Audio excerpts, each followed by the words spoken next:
देखिए सभी इधर ध्यान दें। हमारे साथ बच्चे भी बैठे हैं, राजौर के और ग्रामीण भी बैठे हैं, और स्कूल के अध्यापिका मैडम भी बैठे हैं, और स्वास्थ्य विभाग की पूरी टीम आपके सामने बैठी है। ये जो मास कैंप है आपके गांव राजौर में, ये दूसरी बार आयोजित किया जा रहा है। ये 26 जून को आयोजित हुआ था, और ये दूसरा जो चरण है इसमें आज ये आयोजित किया जा रहा है।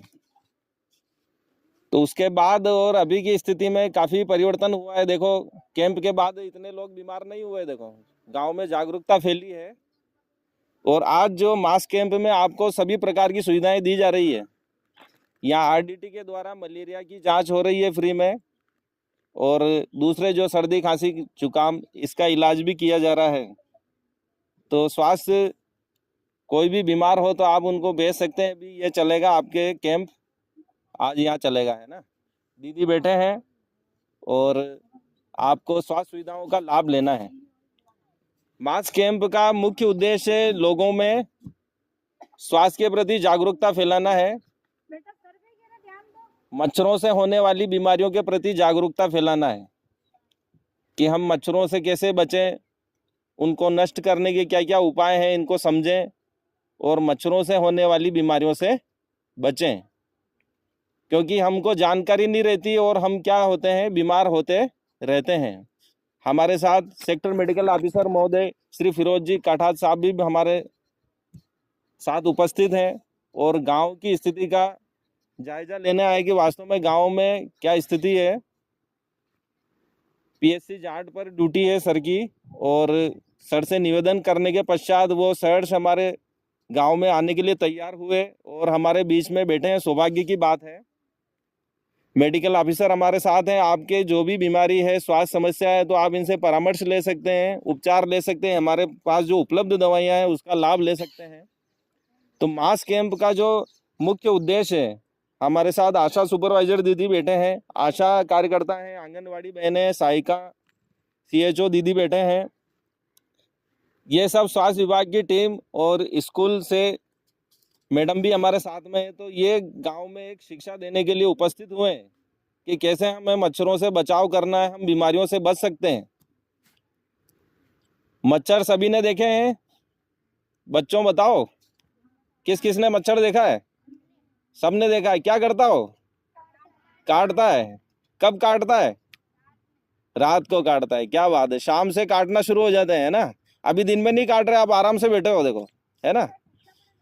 तो कुछ मच्छर तो होते हैं जो शाम को काटते हैं, और कुछ मच्छर होते हैं जो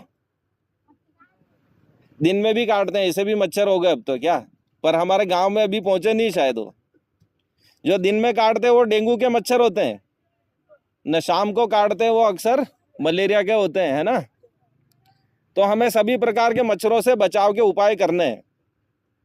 इसके लिए हम क्या करेंगे, हमारे घरों के सामने पानी भरा नहीं होना चाहिए, है ना, क्योंकि पानी में मच्छर पैदा होते हैं, साफ पानी में मच्छर पैदा होते हैं। हमारे घर में, छत पे, कूलर में, टूटे फूटे बर्तन में अगर पानी भरा हो तो उसको ढोल देना है घर पे जाके। आज हम यहाँ जो चर्चा कर रहे हैं उसका उद्देश्य यही है कि भरे हुए पानी को नहीं रखना है। 5-6 दिन 7 दिन का पानी जैसे ही होता है उसमें क्या है, मच्छर पैदा हो जाते हैं। आपने देखे होंगे ज़्यादा दिन का भरा पानी हो तो उसमें कीड़े हिलते हैं, देखे कि नहीं देखे, बारीक बारीक।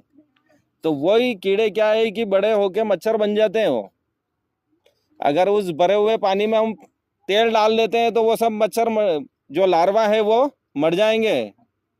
जो मच्छर बनने से पहले वो जो स्थिति रहती है उसको लार्वा बोलते हैं। क्या, जो विज्ञान पढ़ते हैं उसमें मच्छरों के विकास का क्रम आपको पढ़ने को मिलेगा। जो नहीं भी जानते हैं उसके साधारण भाषा में जो हिलते हुए कीड़े हैं वही बड़े होके मच्छर बनते हैं, है ना। तो हमें जहाँ पे भी भरा हुआ पानी दिखे घरों के आसपास, तो या तो उस गड्ढों में मिट्टी डाल दो या जला हुआ तेल डाल दो। अगर पीने का पानी है, बड़ा तालाब है या पोखर है, तो उसमें मीठा तेल डाल दो, जिससे अपन सब्जी बनाते हैं वो तेल।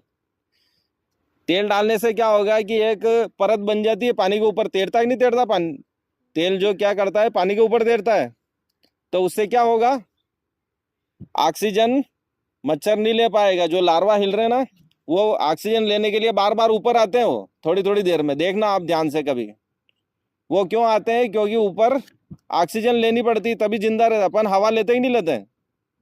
वैसे वो जो मच्छर हैं, जो लार्वा है, वो हवा लेने के लिए बार बार पानी के ऊपर आते हैं। अगर अपन जला हुआ तेल या मीठा तेल डाल देंगे तो वो ऑक्सीजन नहीं मिल पाएगी, हवा नहीं मिल पाएगी, और मच्छर सब, लार्वा सब मर जाएंगे पानी के अंदर, और वो मच्छर बनेंगे नहीं और हमको काटेंगे नहीं, और हमको नहीं काटेंगे तो हम बीमार नहीं होंगे। इसलिए मच्छर से बचने के लिए क्या क्या करेंगे अपन? एक तो घरों पे जितना भी भरा हुआ पानी है बहुत दिन का, उसको ढोल देंगे। और घरों के आसपास अगर भरा हुए गड्ढे, बारिश के बाद ऐसे भरे हुए गड्ढे मिलेंगे कई दिनों तक, तो उसमें क्या है, या तो मिट्टी डलवा दो, ज़्यादा बड़ा हो तो पंचायत में मंत्री साहब, सरपंच महोदय से निवेदन करके वो गड्ढे भरवा दो, ताकि मच्छर उसमें पैदा ही नहीं हो, और पैदा नहीं होंगे तो हम बीमार नहीं होंगे। या हम ही कोशिश करके जला हुआ ऑयल जो रहता है ट्रैक्टर में बचा हुआ रहता है या मोटरसाइकिल का, वो उसको गड्ढों में डाल दो, तो वो लार्वा सब मर जाएंगे। आ रही समझ में? और क्या क्या कर सकते हैं? शाम को नीम की पत्तियों का धुआं करना है घरों के आगे, उससे क्या होगा, मच्छर भग जाते हैं धुएं से, है ना। और पूरी आस्तीन के कपड़े पहन के सोना है, जैसे इस गुड़िया ने पहन रखा है यहाँ तक बाँह, तो मच्छर नहीं काट पाएंगे। अब तो ठंड शुरू होने वाली है, तो चद्दर ओढ़ के सोएंगे तो भी नहीं काटेंगे। अगर हम कुछ नहीं ओढ़ेंगे तो ज़्यादा मच्छर काटने की संभावना रहती है। मच्छर नहीं काटे ऐसा हमको प्रयास करना है। तो ये उपाय हमको